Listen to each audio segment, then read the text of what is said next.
Augusta National doesn't just test golfers, it breaks them. There's something about Sunday at the Masters that finds cracks no one knew were there.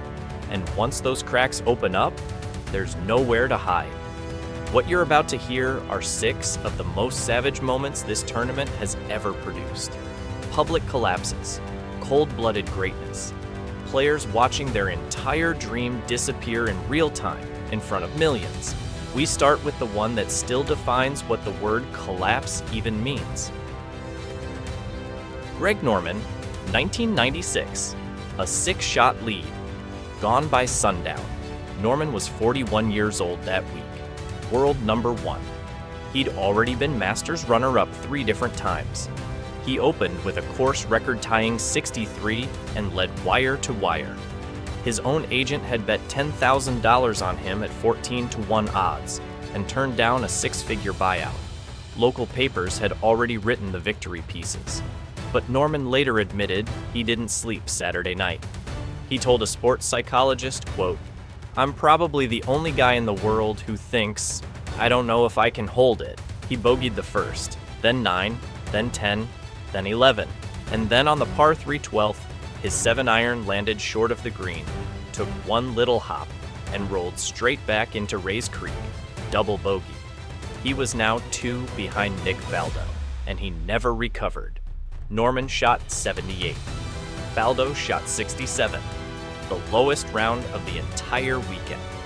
An 11-shot swing between the 2 of them in the final pair on a Sunday at Augusta.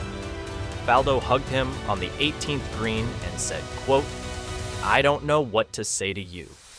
Greg Norman never won a Masters, not once, and nearly 30 years later. This is still the round that defines what collapse looks like at Augusta. But it wasn't the last time someone watched the green jacket disappear in front of his own eyes. Jordan Spieth, 2016, a 5-shot lead, 9 holes left, and then 9 minutes that wrecked everything. Spieth was 22 years old that day, the defending Masters champion. He'd birdied 4 holes in a row to reach the turn 5 clear of the field. He was about to become only the 4th player ever to win back-to-back at Augusta. Then bogey on 10, then bogey on 11. He walked off the 11th green with his head down, arms hanging heavy. The lead was now won. Then came the 12th. He pulled a 9-iron. Mid-swing, the cameras caught him already looking away, disgusted, like he knew. The ball came up short. Rays Creek. From the drop zone, he chunked a wedge straight into the water again. Another drop. This one flew the green into the back bunker. Quadruple bogey 7, 9 minutes and 57 seconds on a single hole. A 5-shot lead turned into a 3-shot deficit. It was the first time in Masters history a player had blown a 5-shot lead on the back 9 on Sunday. 20 minutes later, Spieth had to physically place the green jacket on Danny Willett. He said it was, quote, "a really tough 30 minutes I hope I never experience again." Yet, that one never really left him. He's never won another Masters since. And 5 years before that, another young phenom stood in that same final group spotlight and unraveled in a way that might have been even worse. Rory McIlroy, 2011, a 4-shot Sunday lead, 21 years old. By the 13th hole, he was slumped over his own club. McIlroy had opened that week with a 65 that tied the course record. When a reporter asked him how he'd feel on the first tee on Sunday, he just said, "I'm excited to find out." He still led by 1 through 9. Then, on the 10th tee, he hooked his drive off a tree. The ball ricocheted hard left and ended up between the cabins next to the par 3 course. He stood there, hands on his hips, completely lost. He hooked the next shot back to the fairway, missed the green, hit another tree, triple bogey, then a 3-putt bogey on 11, then 4 putts on the 12th green for double. Then he yanked his drive into Rays Creek on 13. 6 shots dropped in 3 holes. He shot 80, finished tied 15th. The crowd applauded him off the 18th. That quiet kind of sympathy applause for the youngest player in the field.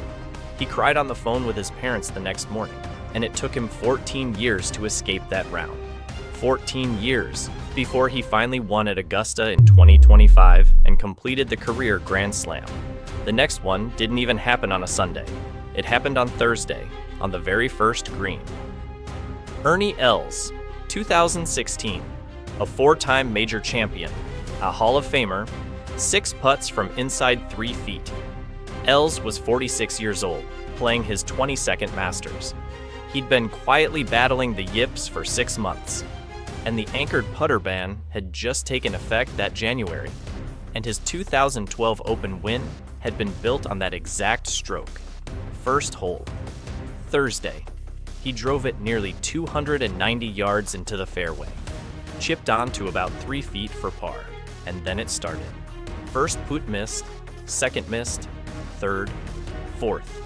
The fifth, from 6 inches away, he stabbed it one-handed in pure surrender, lipped out.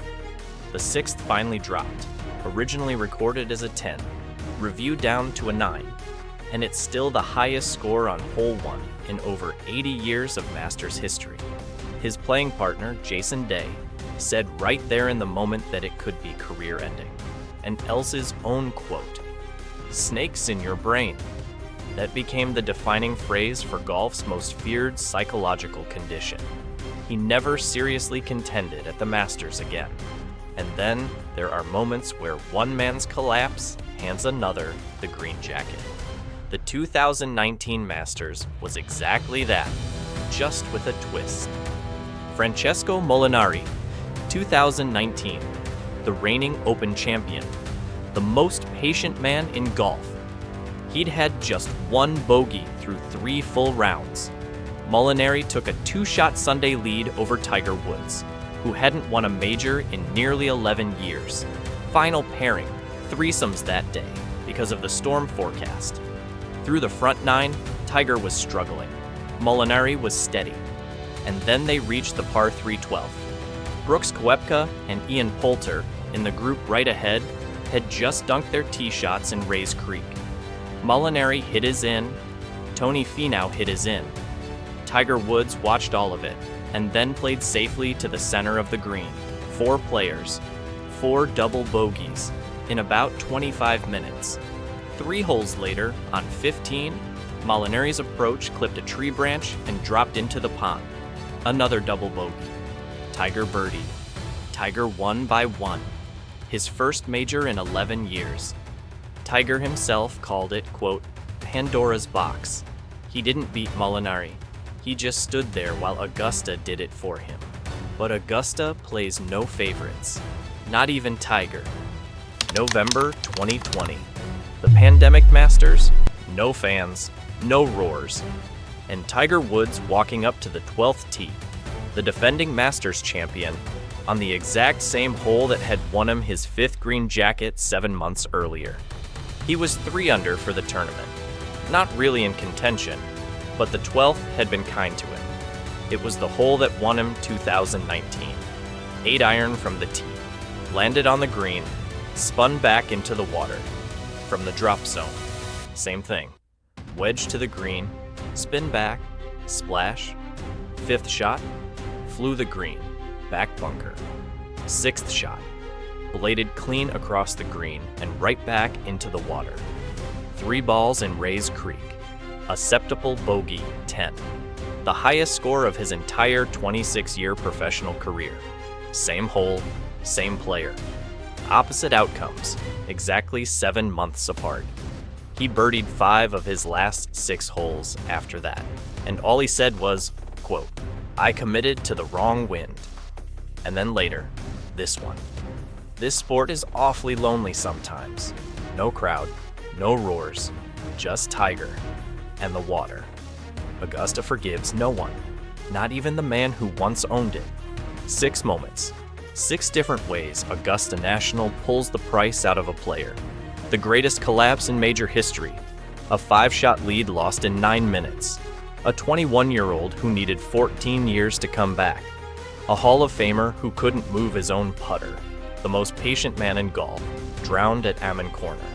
And the most accomplished Masters champion alive, humiliated by the same patch of grass that once crowned him. The Masters doesn't just identify the best player, it identifies the ones who can survive it.